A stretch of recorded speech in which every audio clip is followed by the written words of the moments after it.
हिमाल स्टिल प्रस्तुत गर्दछ कार्यक्रम तमसुमा ज्योतिर्गमय। This program is brought to you by Nepal Finance Limited, नेपालको पहिलो फाइनान्स, कमलादी काठमाडौँ, लुम्बिनी विकास बैंक लिमिटेड, निरन्तर सहयात्रा।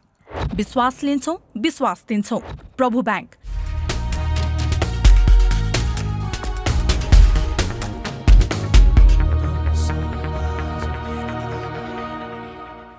दर्शकबिन नमस्कार। कार्यक्रम तमसोमा ज्योतिर्गमयको यो विशेष श्रृङ्खलामा यहाँलाई हार्दिक स्वागत छ। कार्यक्रममा हामी समसामयिक राजनैतिक विषयलाई त स्थान दिन्छौँ, दिने गरेकै छौँ, तर केही साता यता हामी जीवन जगतका विविध पक्षहरू समेट्न कालजयी श्रृङ्खलाहरू, त्यो आजभन्दा दशकौँ पछि हेर्दाखेरि पनि त्यो हामीलाई प्रेरणादायी लागोस्, जीवन्त लागोस्, त्यो समयको आवाज बोल्न सकोस् भन्ने श्रृङ्खलाकै निरन्तरता स्वरूप आज हामीसँग हुनुहुन्छ आख्यान पुरुषबाट विभूषित आख्यानकार, साहित्यकार डाक्टर ध्रुवचन्द्र गौतम। डाक्टर ध्रुवचन्द्र गौतम वीरगन्जमा विक्रम सम्मत 2000 जन्मिनु भयो। अहिले 78 वर्षमा हिँड्दै हुनुहुन्छ। अहिले पनि साहित्यमा सक्रिय हुनुहुन्छ। 60 भन्दा बढी पुस्तकाकार कृति सार्वजनिक गरिसक्नु भएको छ। 2040 सालमा उहाँले लेखेको अलिखित उपन्यासले मदन पुरस्कार पनि प्राप्त गरेको थियो। उहाँलाई सम्मानस्वरूप उहाँको 60 वर्षको उमेरमा आख्यानका शिखर पुरुष भनेर आख्यान पुरुषबाट विभूषित गरिएको थियो। सुरुमा 10 वर्षको उमेरदेखि नै उहाँमा काव्यिक जागरण आएको थियो। 7 वर्षको उमेरमा आमा गुमाउँदाको पीडालाई, शोकलाई शक्तिमा रूपान्तरित गरेर हुनसक्छ, त्यो सृजनात्मक प्रस्फुटन त्यसरी सुरु भएको थियो। हिन्दी भाषामा पनि कविता, गजल, गीत लेख्ने गर्नुहुन्छ। स्वरले साथ दियो र उहाँको मनले र यो परिवेशले साथ दियो भने गीती लहरी पनि थोरै श्रवण गरौँला। शिक्षक पेसामा लामो समय रहनुभयो। शिक्षक पेसाकै रोमाञ्चकता र विरक्तिलाई समेटेर कट्टेल सरको चोटपटक भन्ने बहुचर्चित पुस्तक पनि तयार गर्नुभयो। त्यही पुस्तकमा आधारित भएर वासुदेव भन्ने चलचित्र पनि बन्यो। लेखनलाई आफ्नो श्वास फेर्नु जस्तै अनिवार्य शर्तका रूपमा उहाँले लिने गर्नुभएका कारणले गर्दाखेरि त्यो लेखन भन्ने कुरा चाहिँ सकसपूर्ण होइन, त्यो सहज छ भन्ने कुरा उहाँको जीवनशैलीबाटै थाहा हुन्छ। डाक्टर गौतम, स्वागत छ यहाँलाई। हिजो आज कसरी बित्छ जिन्दगी? त्यही 3 कुरा भनौँ, लेख्ने, पढ्ने र टेलिभिजन हेर्ने मनोरञ्जनका लागि। त्यतिमै छ, ज्यादा धेरै बाहिर निस्कन्न। यस्तै ओकेजनमा मात्र हो कहिलेकाहीँ निस्कने। निकै यो पनि मैले 2-3 वर्षको प्रयत्न पश्चात मात्रै सम्भव भयो आज। मेबी होला। मैले अब कोरोना कालमा त अलि बढाए बेला ठ्याम्मै निस्किनँ। अहिले अलिक घटाए भनेकोले हिजो पनि एकचोटि निस्केको थिएँ, आज निस्केँ। यसरी फेरि बन्द हुन्छु र अहिले म लेखनमै रच्छु, लेखन नै गर्दैछु वास्तवमा। अब कुरा हुँदै जाँदा म एउटा घटना सुनाउँछु, अलिक पुरानो घटना, तर अहिले अब निस्कँदैछु त्यो घटनाको परिणाम। त्यही प्रसङ्गमै जाउँ त। अहिले फेरि एकछिनमा कसरी मैले अघि भन्नुभयो त्यही कारणले कि चाहिँ 10 वर्षको उमेरमा लेख्यो होइन। एक दिन म यो वैशाखै होला, म क्लास 7मा हुनसक्छ, बसिराखेर अब त्यो के मतलब लेख्यो मैले। सरस्वतीको एउटा वन्दना थियो। अब त्यो स्टुडेन्टहरूलाई त्यही हो नि। सरस्वती तिम्रो शक्ति महान, हातमा बीडा, के अरे यस्तै के अहिले मैले बिर्सेँ। यस्तै 2 लाइन थियो, मैले सम्झेको 2 लाइन थियो। त्यो पुरै गीतै थियो। त्यो गीत जस्तै वन्दनै थियो, त्यो वन्दना नै थियो। सरस्वतीकै वन्दनाबाट सुरु भयो। त्यसपछि मैले हिन्दीमा लेखेँ। म गाउँमा थिएँ, कतैबाट न्युज आयो, पटनामा एउटा छात्रको गोलीबाट मृत्यु भयो। के हो अब त्यो छात्र नचिन्नु नजान्नु है, नाउँ पनि थाहा छैन। एउटा सहानुभूति आयो र मैले त्यसमाथि हिन्दी कविता लेखेँ। त्यो अहिले याद छैन। त्यो दोस्रो त्यो हो। यसरी हिन्दी नेपाली गर्दै गएँ म। पछि हिन्दी, अब पहिलो अवस्थामा हिन्दी प्रकाशन मेरो उसमा उत्कर्ष भने एउटा सरेश्वर दास सक्सेना ठुलो कवि हुन्, अहिले हुनुहुन्न। उहाँलाई मैले चिठी लेखेँ र उसले कविता पठा भन्नुभयो। उहाँ लखनऊमा हुनुहुन्थ्यो, उत्कर्ष भन्ने चलाउनुहुन्थ्यो। उहाँले छापिदिनु भयो एउटा लामो राम्रो टिप्पणीसहित। सायद त्यस्तो टिप्पणी अलि कमैले गर्छन्। उहाँ आफै प्रख्यात कवि। त्यो प्रोत्साहित सहितको टिप्पणी होला। प्रोत्साहन मात्र होइन, त्यसमा उयो प्रतिभाशाली, खालि अपरिचित मात्र हो, प्रतिभाशाली चाहिँ हो भनेर उहाँले पुरा स्टाम्प दिए जस्तै। परिचय कि विरक्ति भन्ने शीर्षक थियो त्यो। यो सरस्वती भन्दा त्यो परिचय कि विरक्ति। त्यसपछि एकैचोटि तेस्रोमा म कविताहरू त बिचमा लेख्थेँ, वीरगञ्जमा सुनाउँथेँ। वीरगञ्जमा कार्यक्रमहरूमा मलाई कतिले प्रोत्साहन दिए। त्यहाँका अब कविहरू नेताहरूले पनि मलाई चाहिँ कसैले के भने मतलब प्रशंसाका शब्दहरू आयो। मेरो कसैले त अब तैँले लेखेको कवितै होइन भन्ने पनि भने। म चाहिँ के गर्थेँ भने हो नै भनेर जिद्दी गरिन्थेँ। हो मैले यो चोरेको हो भनिदिन्थेँ। आफ्नो कविता मौलिक हो, तर उनीहरूले होइन भन्दाखेरि मलाई के खुसी लाग्थ्यो भने चोरेको भन्दा यसले ठुलो कविको चोर्या भनेर ठान्यो त म ठुलो कवि समान त लेख्दो रहेछु भन्ने लाग्यो। आफ्नो मनमा त छ नि। सो द्याट वे म लेख्दै गएँ। अनि एउटा कुमालटोलमा बस्थेँ म। कुमालटोलमा अलिकति केही जागरण ल्याउने व्यक्तिहरू थिए। एउटा पत्रिका निकाल्यो हस्तलिखित जुनेली। त्यो पत्रिकामा पनि मेरो कविता अब के भने सार्वजनिक भयो त भन्ने, तर अब लोकली सार्वजनिक हातले लेखेको राम्रो ह्यान्डराइटिङ भाले सार्यो। जुनेली पत्रिका, जुनेली पुस्तकालय खुल्यो त्यहाँ। अब यो के छ भने यसै गरी चल्दै गयो कि कति मेरो पुस्तकसँग कलमसँग यस्तो सम्बन्ध भयो कि म तेस्रो चिजलाई दोस्रो महत्त्वकै दिन्छु। त्यसको चाहिँ अब सबै कुराका लागि कुनै न कुनै बाटो, कुनै घटना, कुनै सन्दर्भ, कुनै दुर्घटना त हुन्छन् नि। तपाईँको अवसरसँगको दुर्घटना अब यसो भनौँ भने मलाई एकदम संवेदनशील बनाएको जीवनमा सबभन्दा बढी आमाको निधन नै हो। सानो उमेरमा आमाको डेथ भयो। म त्यो सम्झन्छु। उहाँसँग हिँडेको, उहाँको त्यो आचर समाएर पछि लागेर भोक लाग्यो भने पनि सम्झन्छु। तर त्यो निधनले त मलाई एकदम धक्काइदियो। त्यो बेला कविता लेख्ने नलेख्ने केही छँदै थिएन। 7 वर्षको उमेरमा थियो। अनि मैले चाहिँ त्यो कविता लेख्नलाई त्यसले नै आग्रह गरेँ त भन्दिनँ, तर त्यसले मलाई संवेदनशील यति बनायो। म यसरी टल्ल हेरेर बस्थेँ, के गर्थेँ, अलिक सिल्ली जस्तो पनि भयो क्याएर है, त्यस्तो त लाग्छ मलाई।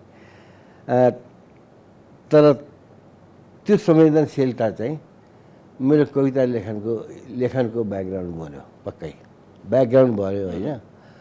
त्यसपछि अब दाईहरू पनि लेख्नुहुन्थ्यो। दर्शक गोतामे, गोपाल गोतामे है। दर्शक गोतामेको पनि मदन पुरस्कार प्राप्त हो। घामका पहिलाहरू यहाँदेखि त्यहाँसम्म उहाँहरू लेख्नुहुन्थ्यो। वा कविता पनि लेख्नुहुन्थ्यो। अनि मैले त्यो प्रभाव पनि पर्यो होला। उहाँका किताबहरू उहाँका आउँथे। दर्शक गोतामे जेठो गोपाल गोतामे माइलो। त्यसपछि ईश्वरचन्द्र गौतम, उहाँ पछिसम्म पत्रकारितामा लाग्नुभयो। यो केन्द्रीय उपाध्यक्ष पनि बन्नुभयो चुनावबाट महासङ्घमा। यसै गरी सबको आफ्नो त्यो छ परिचय। त मैले चाहिँ उहाँहरूबाट पनि म प्रेरित भएँ। तिनैबाट त्यो पनि भन्छु। पिताजी पनि लेखेको अलिअलि लेखेको एउटा त थाहा छ, तर त्यति याद छैन। उहाँ पनि अब लेखनलाई चाहिँ उहाँले केही मूल विधा लेखन थिएन, तर जे होस् त्यो चिज थियो, लेखेकोमा खुसी हुनुहुन्थ्यो। त्यस अर्थमा म लेखन यस्तो फेरि अर्को के भयो भने आमाको निधनपछि चाहिँ अब अलिक घर बाँडचुँड भयो। मतलब बाँड्यो भने छरियो। अब दाईहरू कोही काठमाडौँ गए, कोही के गरे, हामीहरू यहाँ बस्यौँ। अब यहाँ अलिकति फेरि हामी त अब अभावात्मक जीवन अचानक आउन थाल्यो। गरिबी भन्दिनँ म, अभावात्मक चाहिँ भन्छु। त्यो पनि निकै भोगियो। त्यसले पनि मलाई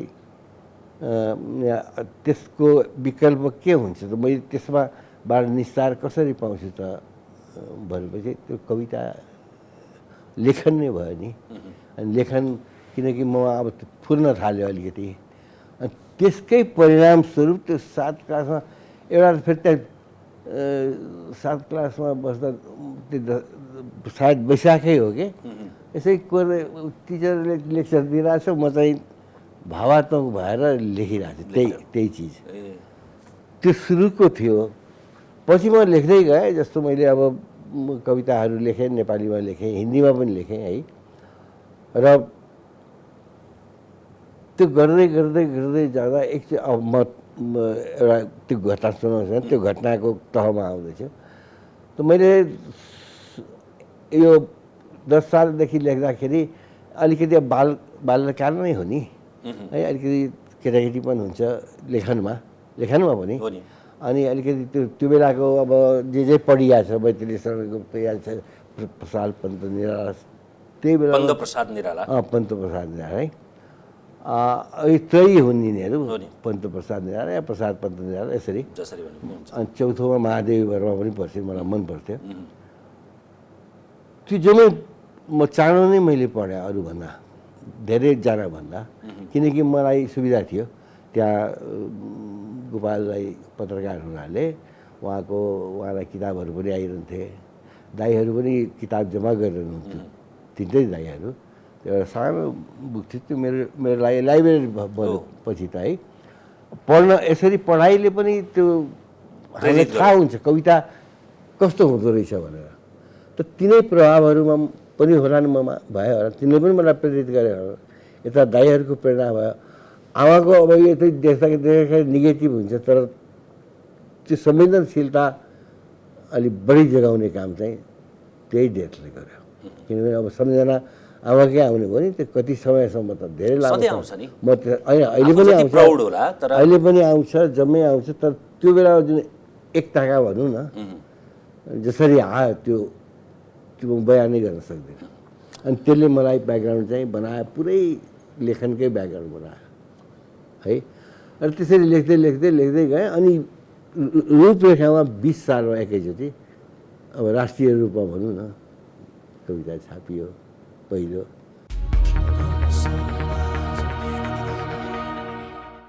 बिस सालमै अलि साउन भदौतिर होला। रूपरेखा हाम्रो म रूपरेखा अब एउटा त्यसले युगै क्रिएट गर्यो, त्यही बेलाको हुँ म।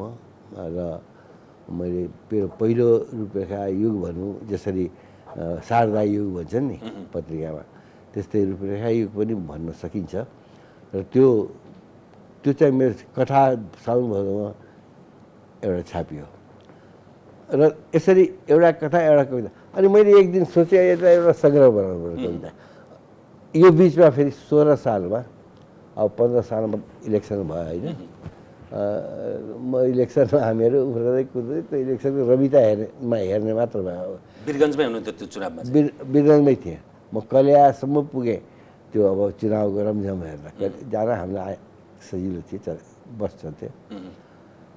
र वीरगन्जको बुथहरूमा पनि घुमेँ म। त त्यो बेलासम्ममा म अब 16 सालमा बिपीको प्रधानमन्त्रीत्वमा सरकार बन्यो। अनि संसद अहिले पुरानो त्यो जीर्ण भएछ क्यारे अहिले है। त्यही पुरानो संसदमा तलतिर एउटा हाम्रो दाई धनुषचन्द्र, अब 1-2 जना अरू पनि थिए, जसमा सायद पछि जर्नालिस्ट हुनुभयो कृष्णमान भन्ने। अनिखेरि 2-3-4 जना जति मिलेर एउटा क्यान्टिनको ठेक्का लिनुभयो जस्तो लाग्छ। अनि म एसएलसी त्यो बेला गरेर बसेको थिएँ। मलाई बोलाउनु भयो अब उसको लागि सर्भिस। म सर्भिस गर्न थालेँ। अनि त्यही अघि भने मैले नेसनल कलेजमा शङ्करदेव पन्तले खोल्नु भएको थियो। 8 सालमा खोल्नु भएको रहेछ। म 16 सालमा मेरो नामले त्रिभुवन थाहा। विश्वविद्यालयभन्दा पुराना क्याम्पसहरू हुन्थ्यो, अमृत थियो, सेन थियो। क्याम्पस, थियो, त्रिचन्द्र थियो, क्याम्पस। थियो त्योतिर त सबभन्दा पुरानो हो। अब त्यो त्यहाँ बेलुका बेलुका पढ्यो, दिउँसो सर्भिस काम गर्यो। गर्यो। त दिउँसो सर्भिस हुन पाएन हेर्नुहोस्। त्यो सर्भिस गरेकै दिन जुन बेला जोइन गरेँ त्यो भयङ्कर चोरी हो, संसदमा चोरी हो है संसदको क्यान्टिनमा। क्यान्टिनमा चोरी हो। त्यो सघाव भयो, उनीहरू नै सघाव भयो, म त के हामी के। नोकरी छुट्यो हेर्नुहोस्, नोकरी छुट्यो। त्यो तर क्याम्पसमा पढाइ जारी थियो। मेरा त्यो बेलाका साथीहरू याद पनि गर्छु। एकजना त पछिसम्म साथी हुनुभयो, पछि उहाँ पनि चन्द्रविक्रम बुढाथोकी प्रोफेसर हुनुभयो हिस्ट्रीको। उहाँसँग मेरो एकदम राम्रोसँग थियो, उहाँ बित्नुभयो। र त्यसपछि 17 सालको हेर्नु मलाई कस्तो भने अब ट्युबरकुलोसिस भयो। तपाईँलाई 17 वर्षको उमेरमा 17 वर्षको उमेरमा क्षयरोग भयो। जेठतिर है, जेठकै सुरुमा एक दिन बिहान खोकेको त रगतै रगत। आयो। कस्तो अप्ठ्यारो भने म त अब एउटा यस्तो कोठा छ, त्यहाँ भित्र दाइको कोठा छ, डाक्टर बोलाएको छ, एकजना डाक्टर आथि चिने परिचित डाक्टर। अब हेर्नुहोस्, म एउटा रमाइलो यता म रमाइलो के भनौँ, अहिले रमाइलो लाग्छ। यता म बाहिर सुतिरहेको छु, सुनि पनि रहेको छु उनको कुरा। त्यो डाक्टर भनिरहेछ दाइलाई, अब यो 3 दिन खोकी रोकिएन भने जान्छ यसको डेथ हुन्छ, हुनसक्छ। आफू सुन्दैछु यता। डेथको मृत्युको समाचार सुन्दैछु। अब यो निको भयो भनौँ, अब त्यसलाई लाभन्न नहो। त्यो चिज पनि मैले अब एउटा मृत्यु एकदम निकट आएको पनि थाहा पाएँ भनौँ न। आभास महसुस नै गर्यो, आभास भयो नि। अब अहिले पो रोमाञ्चक बनाउँछ। त्यहाँ त्यति बेला कुरा त्यस्तो गरिरहेको छु, म यहाँ छु, रोगी यहाँ छ, रोगीको बारेमा त्यहाँ पल्लो कोठामा पल्लो कोठामा कुरा गर्छु, म सुनिरहेको छु। उनीहरू सुनेको छैन भन्छ नि, तर बिस्तारै बोले पनि सुनिन्छ। सुन्ने थियो त्यस्तो। अब हेर्नुहोस् त, त्यस्तो यो अवस्थाबाट गुज्रिरहेको छ। त्यो बेलामा मलाई के लाग्यो भने जीवन त यस्तो रहेछ, यस्तो यस्तो यस्तो। अनि बिचमा त्यस चिन्ताका मैले फेरि यो महादेव वर्मा प्रसाद पन्त बाहेक अन्य किताबहरू पढ्न थालेँ, जस्तो सर्वेश्वर दयाल सक्सेनाको नाउँ दाइहरूबाट पनि सुन्थेँ चर्चा। नयाँ साहित्यकारहरू प्रयोगवाद भन्ने चर्चा चल्थ्यो। अनि म प्रयोगवादबाट खोजी पढ्न थालेँ पछिका कुरा। त मैले अनि एक दिन सायद 19 सालतिर, म 16 सालदेखि मेरो कविताको प्रकृति बदल्यो। म के गर्थेँ, अनि फेरि मेरो अर्को भयङ्कर रुचि, सुरुमा म गायकै बन्न चाहन्थेँ नि। अनि यहाँ आएपछि रेडियो नेपालमा पुरानो स्वर परीक्षा पनि दिनुभयो। स्वर परीक्षा चाहिँ दिन पर्दैन थियो कि मेरो त लिएन। म त्यो कार्यक्रम त्यस्तो थियो कि जो पाएलाई पनि सुनाउन सकिनँ, या साधारण सङ्गीतकारले सुनेरै पुग्ने। यो लाइभ एकचोटि रेकर्ड सेकर्ड पनि नहुने, एकचोटि सुनाए पुग्यो। त चिठी पठाएर रेकर्ड हुने त 28 सालदेखि मात्रै सुरु भयो। हो त्यो। यो त 16 सालको। त 16 साल नातिकाजी सब भेट भयो त्यहाँ। त्यो मैले के गीत गाए याद छ तपाईँलाई त्यति बेला? गीत चाहिँ याद भएन, त्यो चाहिँ ठ्याम्मै बिर्सेँ। हिन्दी गाउनु भएको थियो कि नेपाली? नेपाली आफैले रच्या आफ्नै धुन। त्यो त फेरि यताउति होइन, बजाउने मात्रै अरू है। त्यो त्यहाँ त सुरु त्यसरी पनि भयो। गीत पनि मैले लेखेँ भनौँ, त्यो पहिलो गीत त्यही हो। त्यही बेलामा म जान्थेँ, घन्टौँ कुर्थेँ, एउटा गीत एकछिन गाउनलाई रिहर्सल गर्न कुर्थेँ। अनि तपाईँलाई मनपर्ने गीत चाहिँ कसको गीत मन पर्थ्यो नेपालमा र नेपालमा कि दुइटै? हिन्दीमा म त्यहाँ बस्दा मैले अहिले लेख्दै पनि छु।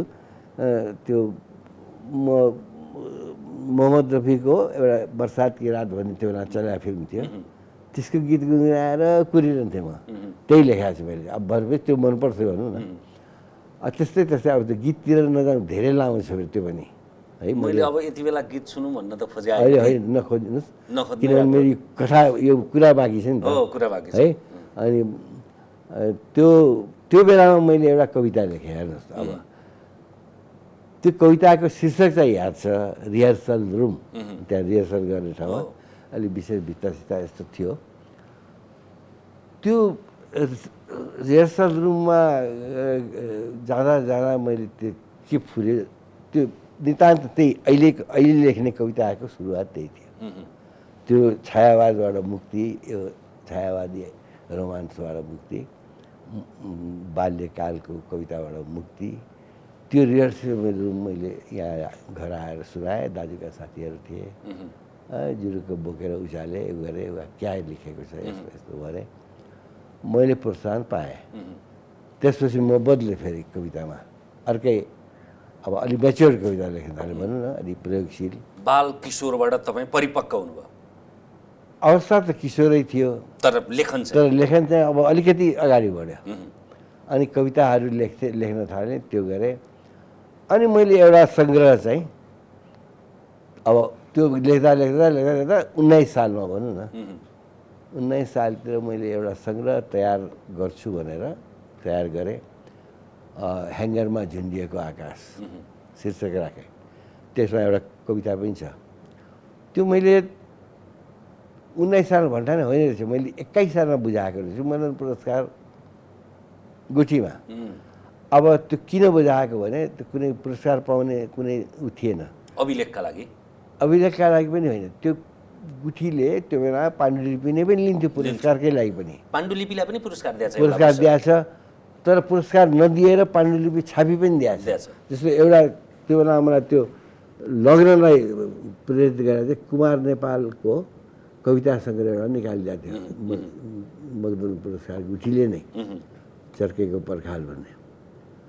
यसको उहाँले पुरस्कार पाउनु भएन, त त्यो निक्लिन सक्यो भने म पनि निक्लिन्छ कि भन्ने अब मैले आश गरेँ। गएँ कमलमणिदेखि कहाँ, उहाँलाई मैले सुनाएँ, उहाँले हेर्नुभयो। त्यो बेला फेरि अस्तित्ववाद पुरा व्याप्त थियो हाम्रो नेपाली साहित्यमा।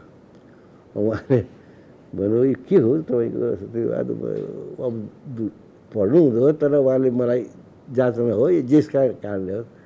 म पनि फेरि अब त्यो छाट्न थालेँ कि अब अलिकति उ भइसकेको थियो नि त, जानकार जस्तो देखेर जानिकार जस्तो गर्न थालेँ। बढ्ता बोल्यो होला, अब त्यो म अहिले याद छैन। 1-1.5 घन्टै कुरा भयो। अनि उहाँले लिनुभयो, अब त्यो राख्नुभयो, छापिनलाई मात्र दिए मैले, कुनै। अब त्यसपछि मैले त्यो बिर्सेँ। कलमणीसँग त धेरैचोटि भेट हो, तर मैले भन्न धक लाग्यो। के भयो भन्दा खै भएन तपाईँको त छापिन्न भनेर भनिदियो भने त्यो डरले पनि भनिदिनु होला। एनिवे गयो पछि, धेरै पछि यो मैले अब कविता कथा उपन्यास सब लेखिसकेपछि धेरै दिनमा मैले सम्झेँ त्यो एउटा थियो राख्नुपर्ने भनेर। मैले आफूले त केही गरिनँ, रोचक घिमिरेजीलाई को सहायताले उहाँको अलि निकटता थियो। अब त्यसको सारांश बताउँछु। धेरै दिन खोज्नु उहाँले खोजे सब गरे ल यो दर्ता त छ, दर्तासम्म चाहिँ तर पाण्डुलिपि छैन, उहाँले आफै लानु हो भन्छ। अब लाने त त्यो मन पुरस्कार दिँदैन त्यसरी, त्यो चलनै छैन। मैले ल्याएको पनि छैन, थाहा छैन। अब यो त्यो गयो अब भन्न थालेँ, मैले हराएँ त्यो। त्यसपछि अझै कालान्तरमा यो पोहोर सालको कुरा हो। देवेन्द्रराज भट्टराई हुनुहुन्छ पत्रकार कान्तिपुरको, उहाँसँग एकदम यसै बसी बिहार गरिरहेको थिएँ। मैले यो घटना सुनाएँ, यस्तो यस्तो पनि भयो, अब त्यो गयो त्यो। उहाँले लेखिदिनु भएछ। लेखेपछि उनीहरूलाई तातो लाग्यो, खोजखाज गरेर 1 महिना 2 महिना करिब लाग्यो। भेटे एक दिन भेटियो भन्ने खबर पाएँ। वही देवेन्द्रजीले नै भन्नुभयो भेटियो अरे। ल यस्तो खुसी लाग्यो मलाई त। ओहो, अनि गर्दा लिन जाउँ त भन्दा होइन, उनीहरू पनि गदगद भए अब समारोह गरेर दिने भनेर।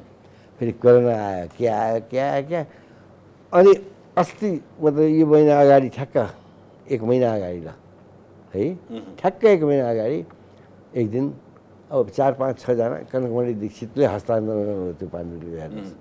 उहाँले लगभग 58 वर्ष पछि त्यो भयो। त्यो छापिनु पनि गइसकेको छ अहिले। कसले छाप्ने भयो त्यो? मरिरासँग त्यो उसको साङ्ग्रिला है। मलाई थाहा अहिले हेर्न पनि पाइनँ, पल्टाएर पनि हेरेन कि त्यो एक दुईवटा कविता उहाँले नि दिनुभएको कारणले मैले पाठ गरेँ।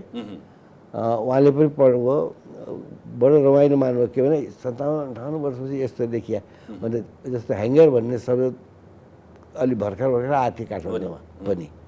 त आई युज द्याट। त्यस्तै अरू कतिपय कुरा थिए। अनि त्यस्तो त्यो पाएको मैले बोल्दाखेरि भने अब मलाई पुरस्कार दुईचोटि पुरस्कार दिँदैन, मलाई यो पुरस्कार जस्तो भएको छ दोस्रो पल्ट भनेर भनेको थिएँ। दुईचोटि नदिने त होइन, सत्यमोहनजीले 3 खेप होइन, त्यो ऊ बेला एक टाका थियो, पछि पास भयो कि अर्को अहिलेको कुरा गरेँ मैले है। त्यो सत्यमोहनजीले पाउने बेलामा थियो, त्यस कारणले अहिलेको कुरा चाहिँ त्यस्तो छ। अनि मैले त्यो भने त्यसपछि अब एकछिन चिया पाउनु भयो है, हिँडेँ। अब छाप्न पनि गइसकेको छ। मैले एउटा रमाइलो के अरे मैले त्यो पनि त्यो समर्पण नै गरेँ। के मेरो आफ्नै हराउने यस्तो बानी छ, किताबहरू हराउने माने अब खोज्नुपर्ने रातभर पनि खोजिरहेको छु मैले आफ्नै किताब पनि आफ्नै लाइब्रेरीमा। त यो भनौँ त्यो पाण्डुलिपि मसँग भइरह्यो हराउँथ्यो, त्यहाँ भएर कमसेकम 58 वर्ष पछाडि भए पनि। त्यस कारण मैले सबैलाई धन्यवाद दिएँ, कोनमणिजीलाई धन्यवाद दिएँ, अब मनोज पुरस्कारलाई धन्यवाद गुठीलाई दिएँ। र अब त्यो छापिएर चाहिँ मैले वास्तवमा मलाई यति खुसी लाग्यो, त्यो मैले हेर्ने पनि आवश्यकता छैन के कविता छ र छैन। तर एउटा कुरा चाहिँ पक्का त्यो रिहर्सल जुन लेखाएको थियो नि पहिलो त्यस्तो त्यो त्यहाँ छैन, त्यो राखेको छैन जस्तो लाग्छ, छैन होला, परेन होला। मैले नै पाण्डुलिपीमा हाल्न सकिनँ, हरायो मेरो त अब त्यस्तो थियो। अनि त्यसैले त्यो छापिँदैछ एउटा घटना कविताको। अब यो पहिलो र सायद अन्तिम पनि हो कविता सङ्ग्रह मेरो, पहिलो पनि त्यही हुन्छ।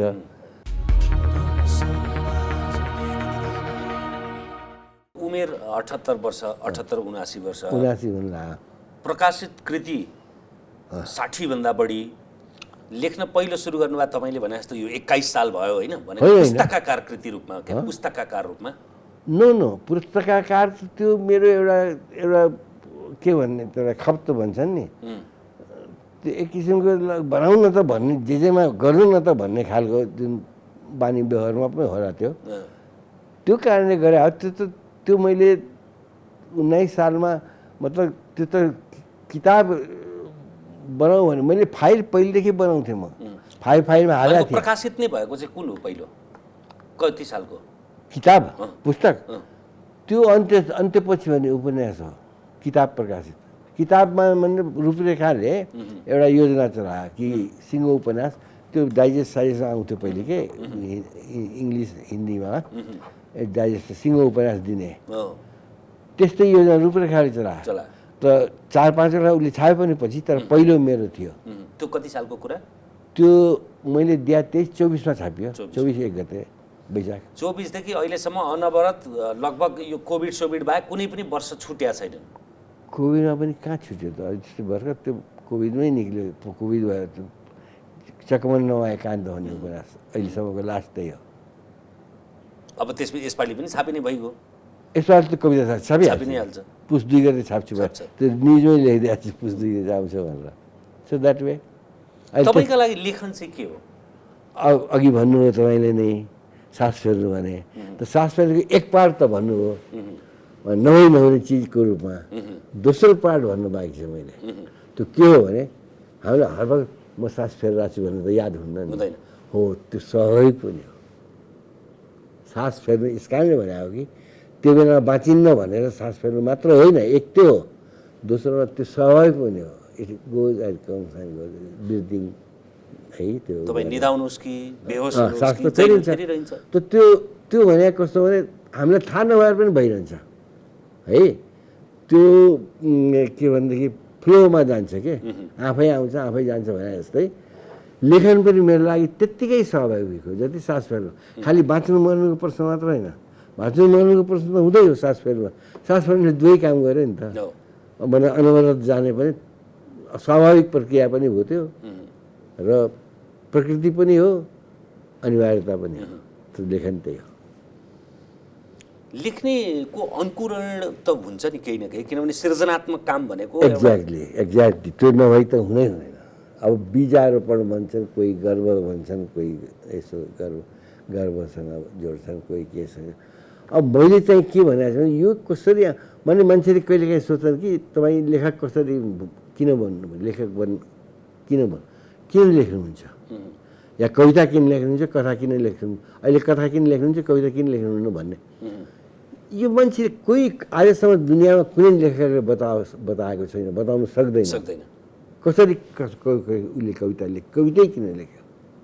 मेरो बाउ कवि भएर कवि हुनु होइन, छोरो कवि भएर कवि हुँदैन, मान्छे जरुरी छैन। अब त्यसै गरी त्यो लेखक किन आउँछ, त्यसै गरी चाहिँ यो अब त्यसरी कोहीले दैवी भन्छ नि, दैवी त म भन्दिनँ, तर आउने अचानक त्यो स्फुरण हुन्छ नि, बिजुली चम्का जस्तै भनेको कारण त्यही हो। बिजुली मैले जस्तो कथालाई भनेको भन्छु म अझ परा, ठ्याक्क बिजुली चम्का जस्तो हुन्छ। तपाईँ एकछिनलाई बिजुली चम्काको खालि बिजुली चम्किनलाई नलिनुहोस्, त्यो अचानक आएकोलाई भने मैले बिम्ब हो त्यो, बिम्ब त्यही होइन, त्यसले एउटा अर्को कुरा दिन्छ। संसार छ्याक्क उज्यालो हुन्छ नि वरिपरि, एकछिन निमेषभरको उज्यालो तपाईँ के देख्नुहुन्छ है? त्यही हो थिम भने, त्यसरी त्यही हो आउने। अनि त्यो निमेषभरको उज्यालोलाई त्यसपछि अन्धकारै अन्धकार हो। अब त्यो यति आएको उज्यालोलाई आफूले बनाउने, अब त्यो आफ्नो प्रतिभामा छ निर्भर, आफ्नो लियाकतमा निर्भर छ, आफ्नो सक्रिय। अनि बन्दाखेरि अब राम्रो बनेन तब त पाठक चाहियो, समालोचक चाहियो नि, राम्रो बन्यो कि बन्यो। बिजुलीको चम्काइ जस्तो त्यो थिम आएको कुरा चाहिँ केमा अभिव्यक्त हुने भन्ने कुरा कसरी निर्धारण हुन्छ?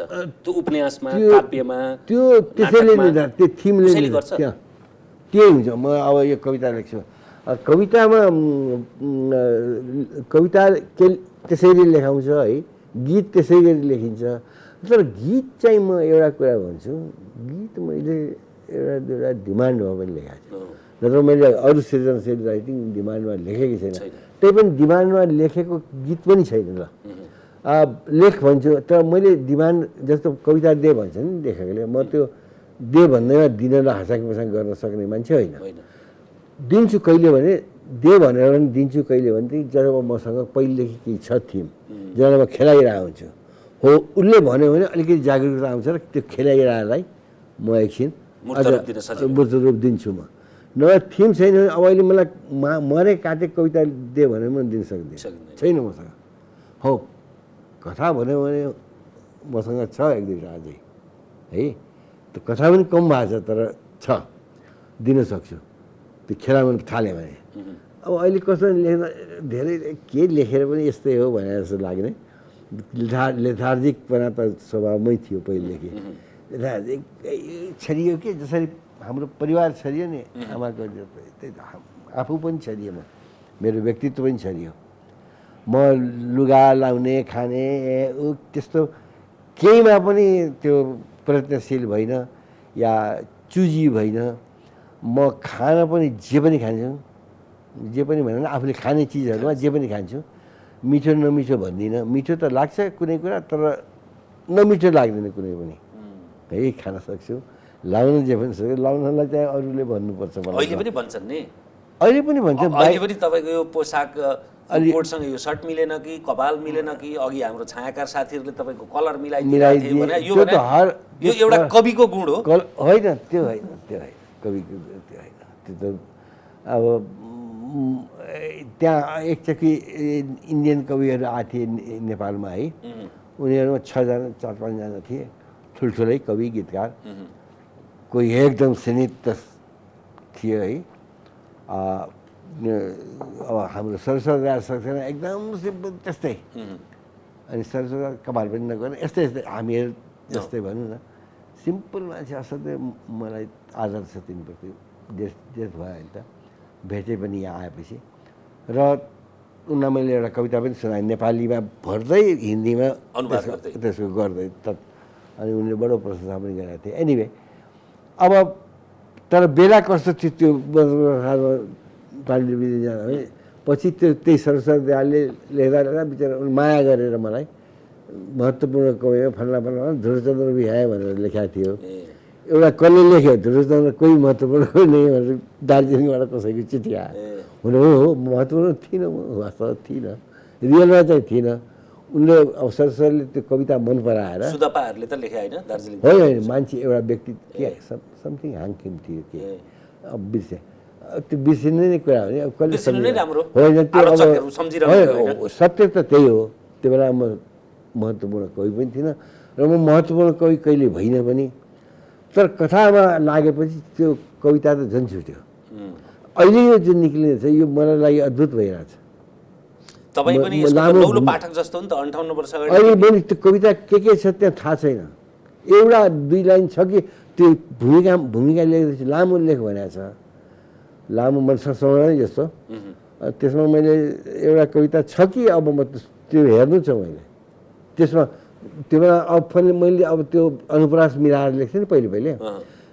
यसमा पनि एउटा कविता अनुप्रास मिलाएको छ तर नयाँ खालको जस्तो पत्र पत्र उड्दैछ घामको हेर्दैछु ताजा अखबार भाइ अब अखबार चाहिँ त्यो कविता एउटा सिँगै छ के छ के अहिले त बिर्सेँ त्यति दुई लाइन याद हो त्यो मैले हालेको छु जस्तो लाग्छ अब मैले पछि छापेपछि मात्र थाहा पाउँछु कि मलाई कि त्यहीबाट लगेँ त्यो प्रकाशकलाई है त यसरी कविता यसरी टुङ्गियो अब कविता आउँदैन भने मैले तानेर ल्याउने कुरा हुँदैन त्यसै गरी कथा कम भएको छ भने मैले तानेर ल्याउने कुरा हुँदैन अनि त्यसै गरी उपन्यास छ भने उपन्यास लेख्ने यो पनि सिद्धियो भने सिद्धियो अब के गर्ने त यो कविता आख्यानको मात्रै होइन चित्रकलादेखि लिएर जम्मै होइन जुन सृजनात्मक काम हुन्छ नि जम्मै सृजनात्मक यसको जरो चाहिँ के हो केबाट आउँछ यो कुन बढी अब हेर्नुहोस् केही त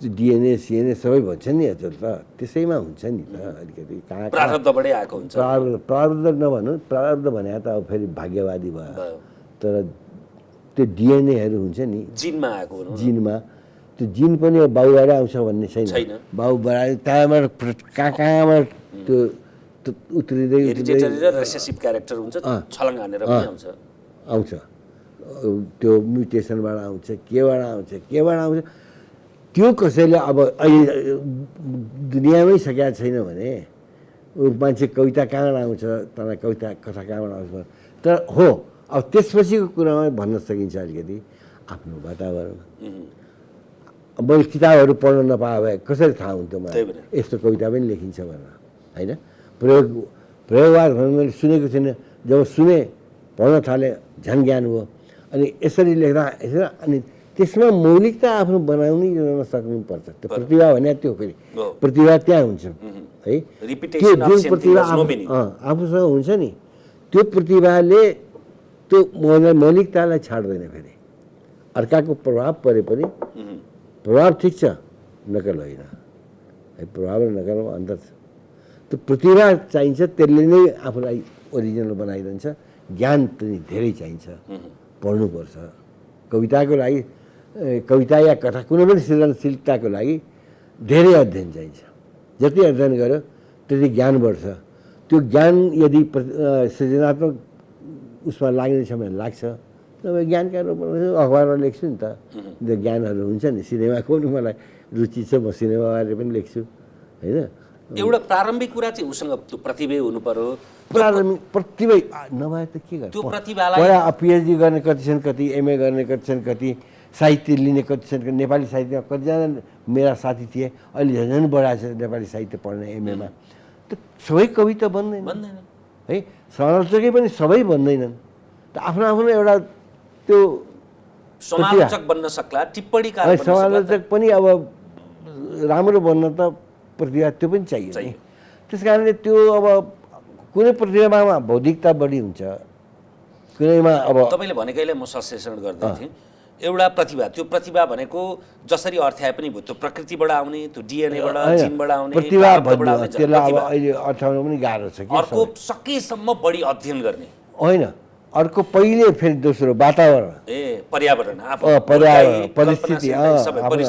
परिस्थिति त्यो फेरि भावात्मक भन्नाले त्यो धनी सम्पन्न भएर होइन त्यो अभावले पनि दिन्छ त्यो परिस्थिति हेर्नु यस्तो गजबको कुरा छ यो है धनी चाहिँ धनी भए पनि त्यो परिस्थिति त्यो प्रतिभाले खोज्यो भने निकाल्छ। सक्छ। बालकृष्ण सम पनि नाटककार भए अब देवकोटा पनि भए, अब फरक परिवेश थियो पर्यो नि। त्यो परिस्थितिले प्रतिभाले चाहिँ त्यो परिस्थितिबाट आफ्नो निकाल्छ। त्यो परिस्थितिसँग आफ्नो मनस्थिति कसरी एकाकार हुन्छ निकाल्ने त्यो प्रतिभा हो है। दोस्रो वातावरण, तेस्रो अध्ययन, चौथो अब छलफल, अभ्यास त छँदैछ।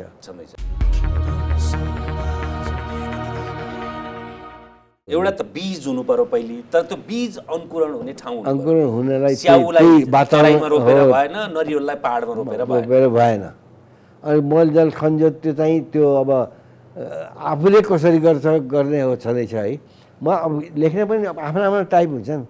कोही अब कति कनिकुतिर पनि अभ्यास साध्य कवि भन्छ नि, हाम्रो संस्कृतिमा पनि छ नि, अभ्यास साध्य र प्रतिभा साध्य है। अभ्यास र प्रतिभा दुई किसिमका। अभ्यासमा लेख्दा अलिकति कवि भइहाल्यो, त्यो पनि हुन्छ नहुने होइन। तर प्रतिभाशाली कवि चाहिँ जस्तो देवकोटा भनौँ, अब फल्ल बग्दै त्यो कहाँबाट आयो, त्यो कसले भन्न सक्छ होइन। अब भारतीय समय महान कवि हुन्, कवि पनि हुन्, अर्थ पनि धेरै कुरा हुन्। अनि तर उनको चाहिँ अब अलिकति अध्ययनले पनि धेरै देखाएको छ। देवकोटाको चाहिँ अध्ययनले देखाए पनि त्यो बग्नेमा सामेल भए मात्र हुन्छ, नभए उनले अब आफ्नो अध्ययनसँग अब ऊहरू कहीँ उनले छन्द पनि वास्ता गर्दैन। छन्दमा लेखाएको वास्ता भञ्जन गरिदिन्छन्, भन्छ। अब अर्को कहिलेकाहीँ वर्ड पनि क्वाइन गरिदिन्छ है। गोबरले लिप्नुलाई गोबरी बनाइदिएको, सिनिग्ध गोबरी, सूत्र मट्टी मान्द्रिलो सिनिग्ध गोबरी। अब त्यो लिपिया पिँढीलाई त्यस्तो भनौँ मान्द्रा बिछाएको। अब त खुबिलिटी भन्ने शब्द, खुबिलिटी त उनले भन्यो भने थाहा छैन, चर्चा गर्छ अहिले त भन्छन् उनले भने। अब मलाई थाहा छैन त्यो चाहिँ खुबिलिटी यतै बिरतिर आएको मान्छेले देवकोटाको सिकेर बनाए जस्तो छ। एनिवे तर उनीमा त्यो थियो कि त्यही हो मेरो आदर्श मान्नुहुन्छ त्यही देवकोटालाई हेर्छु म। किनभने उहाँको सरर बगाएको छ, आफ्नो खालको छ। तर हामी अहिले त्यस्तो लेख्दैनौँ मात्र होइन, लेख्न सक्दैनौँ पनि। त्यो चिज जुन छ उहाँमा, मैले आदर्श कविको पहिचान देवकोटै हो। अब उत्तरार्धमा यो सकसपूर्ण पनि छ, तर अब तपाईँको उमेर, तपाईँको विरासत र तपाईँको त्यो विरासत भएका कारणले गर्दाखेरि त्यति सकस पनि छैन।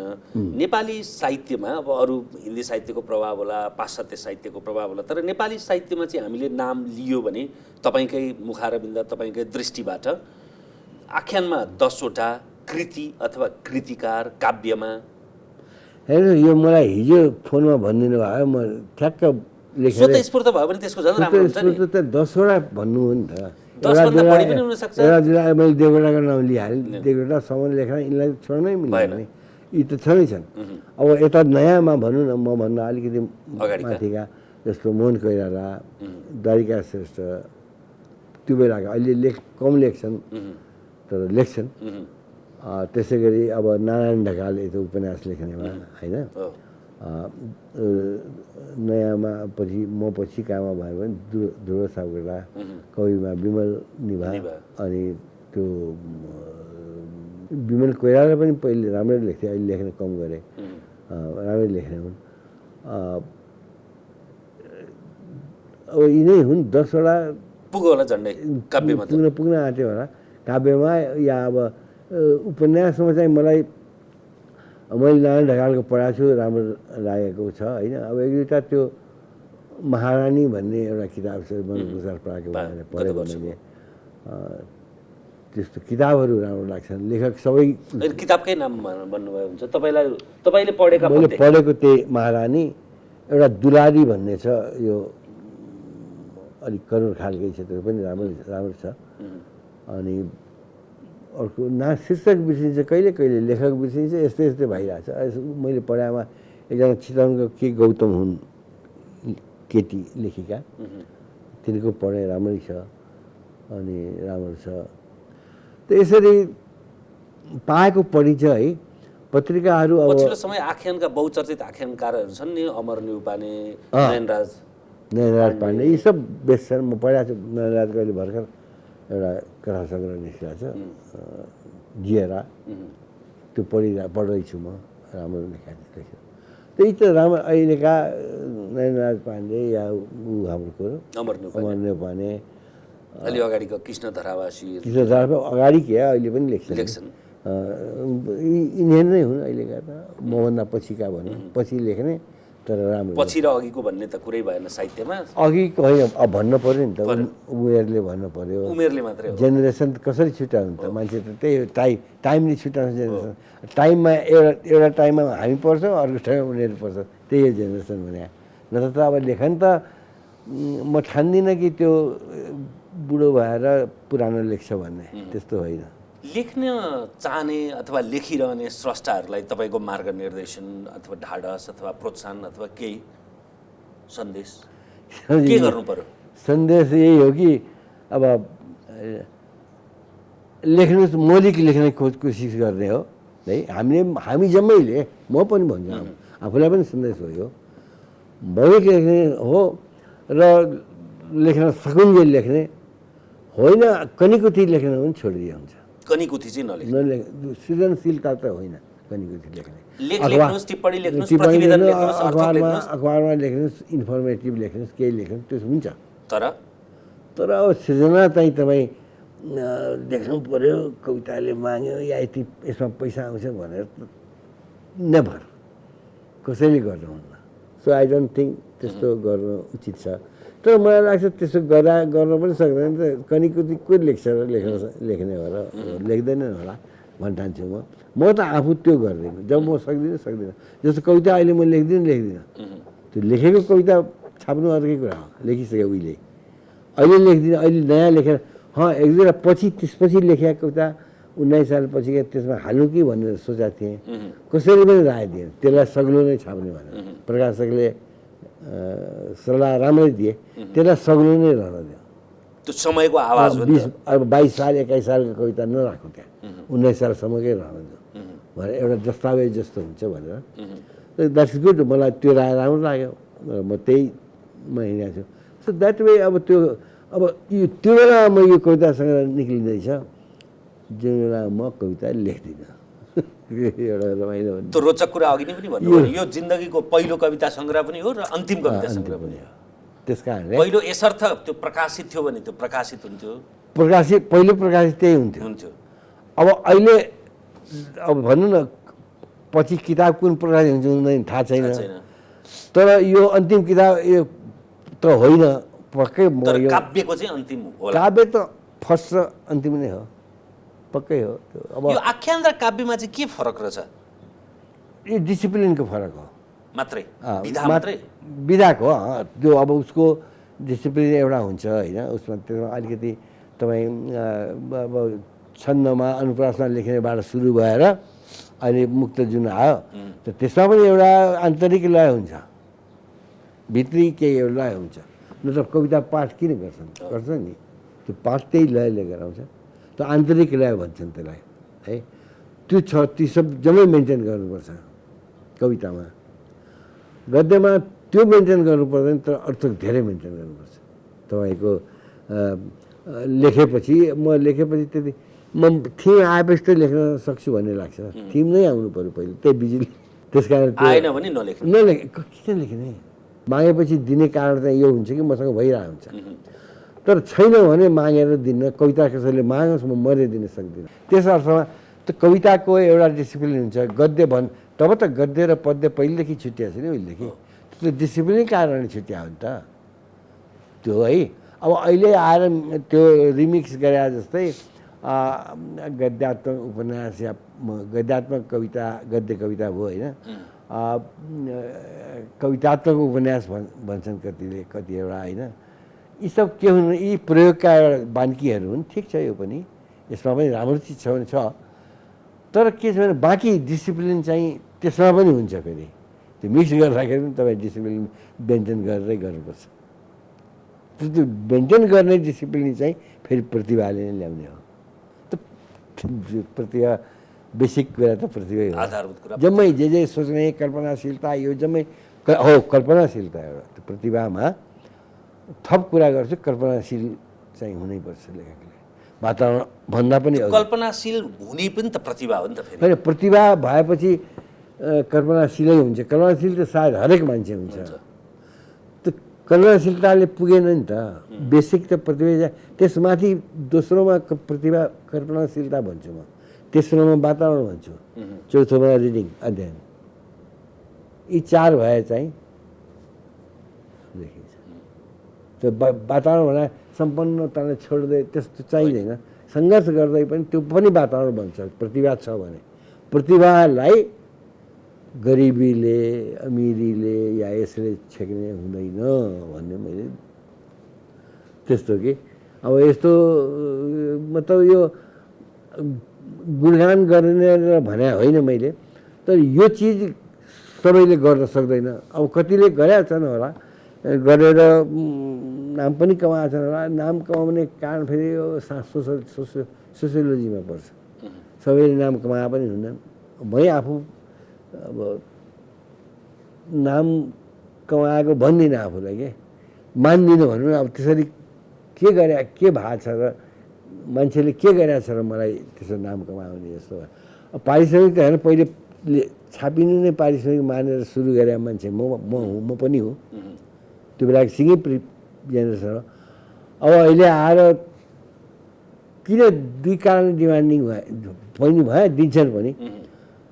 किनभनेदेखि अब सायद अर्को पक्षलाई पनि यो नदिनु त खराब हो भन्ने लाग्छ नि त। समय त दुवैको गयो नि। त अब मलाई पनि के लाग्नु थाल्यो भने म डिमान्ड नै गरेर चाहिँ के लाग्नु थाल्यो, अरूहरूलाई पनि गरिसकेको छु मैले। त्यो मतलब मलाई दिइरहनु त जरुरी पनि छैन नि। अब के यही हो, यहीँ पुगिने जति पुग्यो यही पुगिने थियो, पुगिसकिया छ। अब माथि अब जान सकिँदैन, अझै पुरा माथि जाँदैन, माथि नै जाने अब भने कहिलेकाहीँ भनौँ। अब त्यो मृत्युबोध भने होइन, मृत्युबोध त पहिल्यै आइसकेको छ। त्यो आउँदैखेरि त्यही मृत्युबोधका कति कविता लेखेको छु मैले। त्यो लेखियो, सारा अनुभवहरू बटुल्दै त्यो। तर त्यो जम्मै गर्ने कारण प्रतिभा नभए हुँदैन थियो कि। अब कोही छन् यस्ता पनि हुन्छन्, जस्तो अब एकदम रोग लाग्यो भने खै भयङ्कर कविता लेख्यो, पछि छोड्यो। अब त्यो रोगको कविता हो त के। त्यस्ता पनि मैले लेखेको छु। कोहीले लेखे प्रतिभा छ, वातावरण पनि छ। त के हो प्रतिभा यस्तो छ कि त्यो अलिक कुन्द भन्छ नि, अलि मध्यम खालको छ प्रतिभा। प्रतिभा पनि हुन्छ नि त। प्रतिभाको आफ्नो एउटा रेन्ज हुन्छ। त्यो कुन रेन्जको प्रतिभा छ, कुन रेन्जको जिन छ भनौँ न, त्यसमा लेखनीय जिन त्यो हुन्छ। नत्र भने प्रतिभा, कल्पना यी जम्मै भएर पनि फेरि पनि लेखन राम्रो नै हुन्छ भन्ने जरुरी छैन।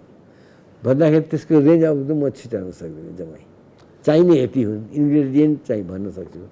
अब यति मात्र त्यो वैद्य डाक्टरले मात्र गर्न सक्छ। यति मापन चाहिँ कति प्रतिभा चाहिन्छ, कति के लेख्दा कति प्रतिभा, कति वातावरण, कति अध्ययन भन्ने त्यो दिन छुट्याउन। त्यही दिन छुट्टिएर सायद हाम्रो कुनै चिप्लिन्छ लेखन। हामीले छुट्याउन नसकेर। समय र संवादका लागि धन्यवाद यहाँलाई। Thank you, all the best. हामीसँग हुनुहुन्थ्यो आख्यानकार, आख्यान पुरुष डाक्टर ध्रुवचन्द्र गौतम। आज संवादभन्दा पनि बढी एकलाप जस्तो। पछिल्लो चरण त हामीले संवाद पनि गऱ्यौँ। आजलाई तमसुमा ज्योतिर्गमयको विशेष श्रृङ्खला यति नै। हेर्दै रहनुहोला AP1। नमस्कार।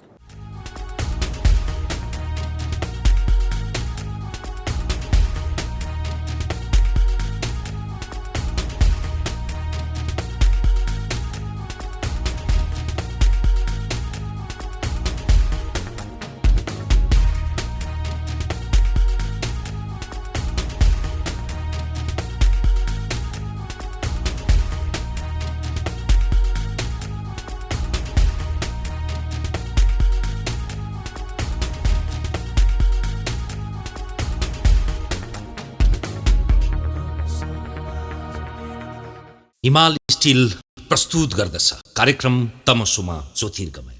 This program is brought to you by Nepal Finance Limited, नेपालको पहिलो फाइनान्स, कमलादी काठमाडौँ, लुम्बिनी विकास बैंक लिमिटेड, निरन्तर सहयात्रा। विश्वास लिन्छौं, विश्वास दिन्छौं। प्रभु bank. It's an AP1 presentation.